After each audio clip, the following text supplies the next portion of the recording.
Yeah, I mean, we are working across 11 time zones. So it's tricky. I mean, we in Pakistan and our colleagues in Nepal are the furthest ahead. And then, within the team, I think we're, as I said, really trying to be in touch with each other, um, to support each other, to be speaking much more frequently. But I think there are small things that we can do to build trust, which are have the same principles as in person.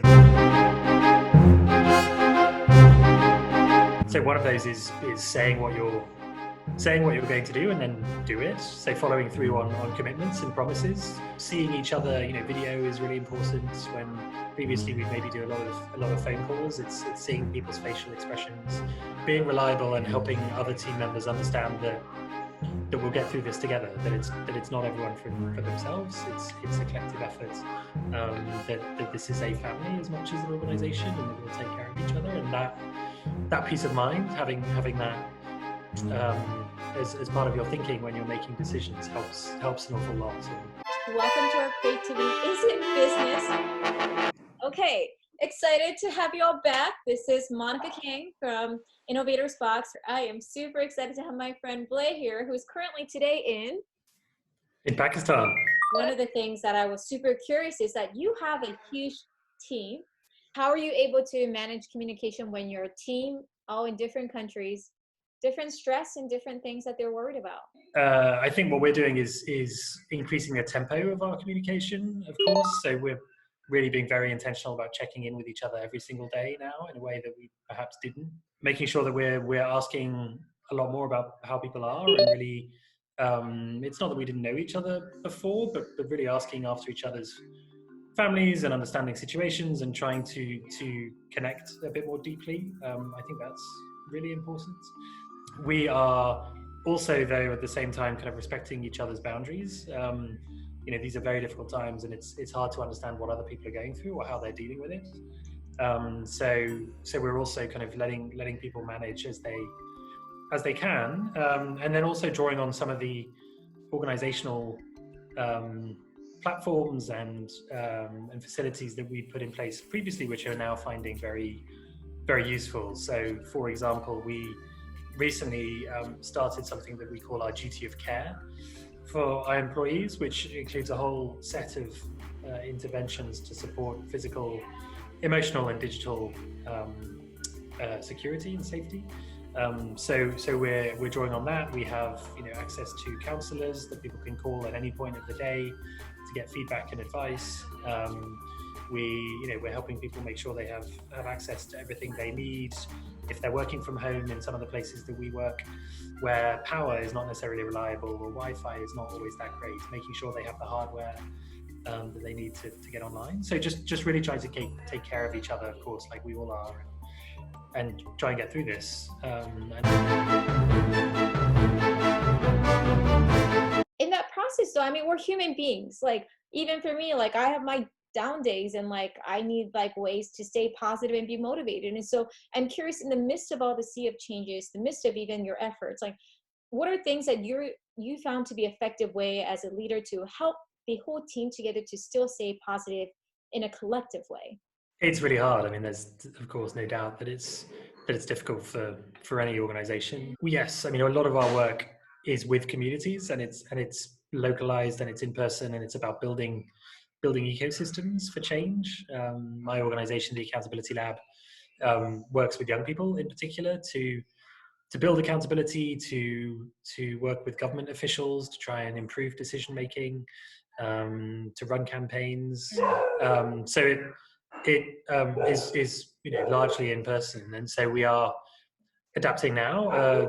Some work we're now doing around the coronavirus is related to the accountability of the response and how citizens can navigate government during this time, not necessarily from a health perspective, a healthcare perspective, although that is obviously a big issue, but everything else as well related to that. How do they, if there's no one in government offices at the moment, how do they get any kind of certificates or understand any laws, or how do they get information about ways to live their lives related to curfews or health insurance or anything?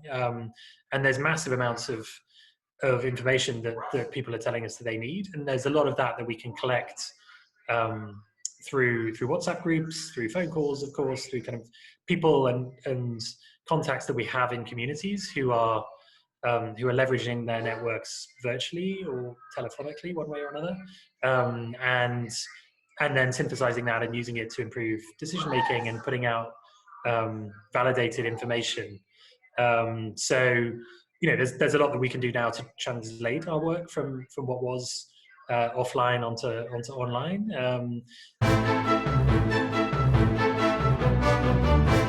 Great question. Maybe a couple of points. One is I've always been a big fan of, as a leader, of delegating. I think the best thing you can do with any kind of power that you might have is to give it away to other people, because that will empower them. Of course, it will create the trust that we talked about, that's so necessary, particularly at times like these.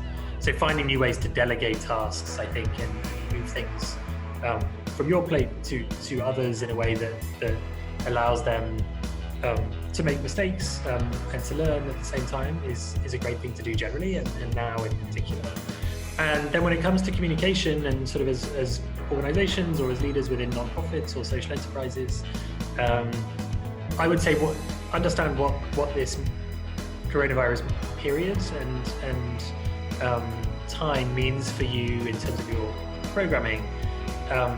We're not all healthcare nonprofits. We don't all work, on the front lines of this pandemic, and we all have incredible respect for those that do. But what is it that you do that relates to this, and how can you tell your story around that? So as I mentioned, we work on accountability of government, and actually this healthcare crisis is a massive accountability challenge as well. So we're finding ways to tell that story, finding ways to plug into what's happening in a manner and through tools that make sense for our work. So I would encourage other nonprofit leaders to think about that. Whatever it is that you do, there is some connection now to what's going on, because this challenge is just so great. It's not just a healthcare challenge, it's a financial challenge, it's an economic challenge, it's a demographic challenge, all sorts of issues. So how can you plug in, how can you do what you do best, and how do you tell your story around that to make sure that you're helping make this better and you're staying relevant and safe? Thank you very much for sharing that. As we wrap up, I want to end, as usual, as a quote for perspective. This is actually from Warren Buffett. It takes 20 years to build a reputation and 5 minutes to ruin it. The second thing is, no one can whistle a symphony. It takes a whole orchestra to play it, and that's A.T. And so we're on this together. And Blair, thank you very, very much. Thank you, Monica. I hope everyone stays safe. We've got to stick together during this time. And thanks so much for having me. It's been great to chat. So this is a creativity question card. It says email is so 2017. I made this product in 2017. It's so 2017. In the year 3000, so in the future, there are 3 better ways to communicate. What are they and how do they work? And how funny, because actually we're going to talk about communication. Oh, wow. In the year 3000, I think we'll be able to read each other's minds, probably, with the help of AI. So we won't even need to say anything. We'll just know what each other is thinking. People can't lie anymore then. Well, yeah, I'm sure there'll be all sorts of hacks so that you can still keep things from people. What else? We'll be able to sort of move things with our eyes, so we can communicate by moving people that we don't like away from us, or moving things towards them that they might want.